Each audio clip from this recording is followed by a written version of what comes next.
means that we can focus on our economy.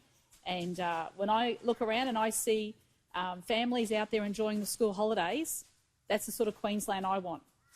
I don't want to see a Queensland, what we see in other countries, where they're shut down, their industries are shut. In Queensland, they're out and about, enjoying our Queensland lifestyle, because we have all worked together to keep Queenslanders safe.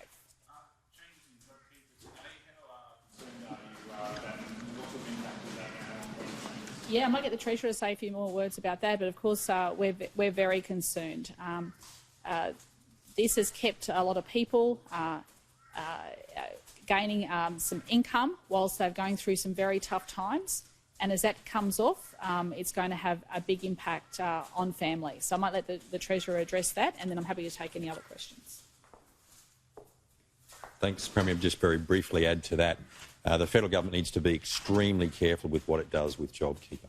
We know that that's sustaining families, it's sustaining individuals, and has made a real difference to people's lives during the worst economic downturn since the Great Depression. So they need to be extremely cautious about the impacts of this. And, you know, reputable economists around the nation, and some of those the federal government really aren't listening to, are saying this could have a significant impact on unemployment.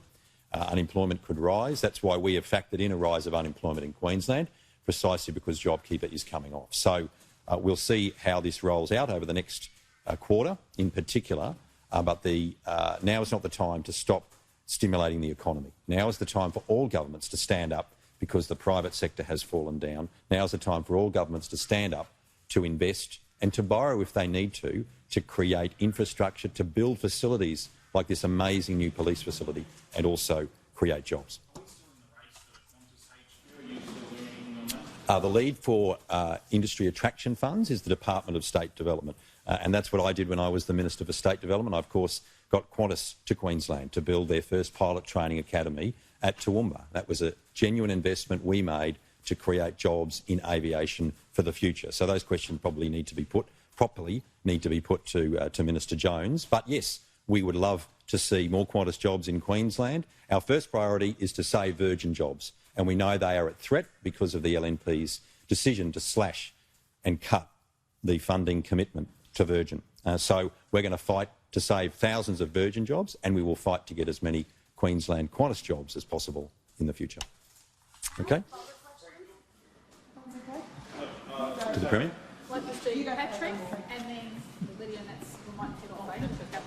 So your predecessor said we don't borrow for operational purposes, we borrow to build. Yesterday the police numbers are going to be funded by borrowing money, is that right? Why have we seen a shift in that position? Well, revenues collapsed in Queensland by $6.7 billion over 2 years. So unless you go to cut $6.7 billion out of the public sector, including cutting polices, nurses, doctors, you have to borrow. That's just what you have to do to deliver the essential frontline services Queensland needs. So recurrent revenue will continue to come into the Queensland government. But as we fund operational services, some aspect of operational services will need to be funded through borrowings, just as we're borrowing to build. And that's the very strong message that the Reserve Bank Governor has given to Queensland, that the federal government has given to Queensland. And the only people not listening to that message are the state LNP.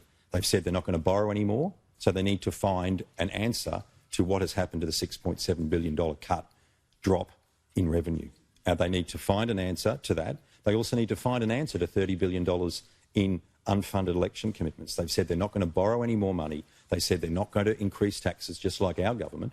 And they said they're not going to, they're going to see that expenditure does not go beyond revenue. That's one of their fiscal principles announced in the Parliament.